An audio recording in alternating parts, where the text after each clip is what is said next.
March 27 കഴിഞ്ഞ വർഷം ഇതുപോലെ സമയത്ത് ഫാൻ ഷോയ്ക്ക് ആദ്യത്തെ ഷോയ്ക്ക് ഇടിച്ചു കുത്തിക്കണ്ട സിനിമ എമ്പുരാൻ. കൃത്യം ഒരു വർഷം തികയാണ് എമ്പുരാൻ ഇറങ്ങിയിട്ട്.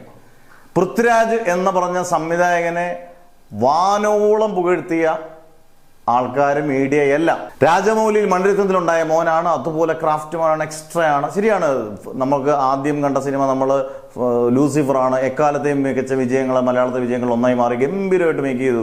രണ്ടാമത്തെ സിനിമയാണെങ്കിലും അത് OTT റിലീസാണെങ്കിലും ബ്രോഡായിട്ട് കണ്ടുകൊണ്ടിരിക്കുക, നൈസായിട്ട് കണ്ടുകൊണ്ടിരിക്കുന്ന സിനിമയാണ്. അന്നേരത്തിന് ഇതിനെ മാക്സിമം ബൂസ്റ്റ് ചെയ്തു. എമ്പുരാൻ ഒരു രക്ഷയില്ലാത്ത സിനിമ, ഭയങ്കര സംഭവമായിരിക്കും. ഇതിനകത്ത് ഹെലികോപ്റ്ററിൽ ഒറിജിനലായിട്ടുള്ള 3-4 ഹെലികോപ്റ്റർ വേണോ ആന്റണി ചേട്ടാ, ഇങ്ങനെ ചോദിക്കുന്ന ഒരുപാട് കാര്യങ്ങൾ. ഇത്ര സിനിമ ഇതിനകത്ത് ഇടയ്ക്ക് ഭയങ്കര വിവാദമായി വന്നത് ഇതിൻ്റെ റിലീസിനോട് അടുപ്പിക്കുമ്പോഴത്തേന് വീണ്ടും ഭയങ്കര മാർക്കറ്റിംഗ് സ്ട്രാറ്റജി പോലെ ഈ പറഞ്ഞ പോലെ ലൈക്ക പ്രൊഡക്ഷൻസ് മാറുന്നു. ഗോകുലം ഗോപാലേട്ടൻ ഏറ്റെടുക്കുന്നു, എമ്പുരാനെ രക്ഷിക്കുന്നു എന്നൊക്കെ പറഞ്ഞ് ഭയങ്കര ആൾക്കാർ 4 ദിവസമൊക്കെ തകൃതിയായിട്ട് ഫുൾ ബുക്ക് ചെയ്ത് ഇടിച്ചു കുത്തിക്കണ്ട പടം. സത്യം പറഞ്ഞാൽ ഇത് യഥാർത്ഥത്തിൽ ഹിറ്റാണോ ഫ്ലോപ്പാണോ ഇപ്പോഴും അതിനൊരു ഉത്തരം കിട്ടിയിട്ടില്ല. ശരിക്കും 265 കോടി നേടിയെന്ന് പറയുന്നത് ശരിക്കും ഒരു കൃത്യമായ കണക്കുകളില്ല ഈ സിനിമയ്ക്ക്. അതിനുശേഷം തുടരും അതിഗംഭീര സിനിമയായിരുന്നു. അത് കൃത്യമായിട്ട് കണക്കുകളുണ്ട്, എല്ലാം ഉണ്ട്. ഇതിന് എത്രയാണ് 265 കോടി കിട്ടിയത്? ഹിറ്റാണോ ഫ്ലോപ്പാണോ? ചിലർ 150 കോടി രൂപ എന്ന് പറയുന്നത്, ചിലർ 200 കോടി 250 കോടിന്ന് ചിലവ് പറയുന്നത്. 200 കോടി ചിലവായ ഒരു സിനിമയ്ക്ക് 265 കോടി അത് ഹിറ്റാവുമോ?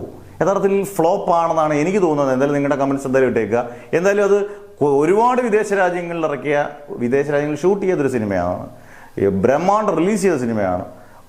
എനിക്ക് ഇന്ദ്രജിത്തിന്റെ ഒരു ഇഞ്ചക്ഷൻ ചെയ്ത സീനിന് വേണ്ടി മാത്രം 3, 4, 5 രാജ്യങ്ങൾ ചുമ്മാതെ നമ്മളെ ബോറടിപ്പിച്ച ഒരുപാട് സീനുകൾ കൊണ്ട് ഇതാക്കിയ സിനിമയാണ്. അതുപോലെ തന്നെ പിന്നീട് വർഗീയത കാണിച്ച് ആൾക്കാരെ വീണ്ടും തിയേറ്ററിൽ കട്ട് ചെയ്തു. അത് കാണുന്നതിന് മുമ്പ് പെട്ടെന്ന് കാണുക എന്നൊക്കെ പറഞ്ഞ് തിയേറ്ററിൽ കയറ്റിയ സിനിമ. സത്യം പറഞ്ഞാൽ ഒരു പൃഥ്വിരാജിന് ഒരു ദുരന്തമായ സിനിമയെന്ന് എനിക്ക് തോന്നിയൊരു സിനിമയാണ് യഥാർത്ഥത്തിൽ ഈ എമ്പുരാൻ.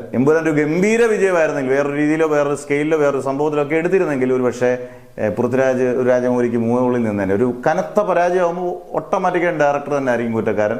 മോഹൻലാലും ഒക്കെ അതിനകത്ത് ഒരുപാട് പഴി കേട്ടു. എന്തായാലും ഒരുപാട് വിവാദം ഉണ്ടായ സിനിമയുടെ ഒരു വർഷമാണ്.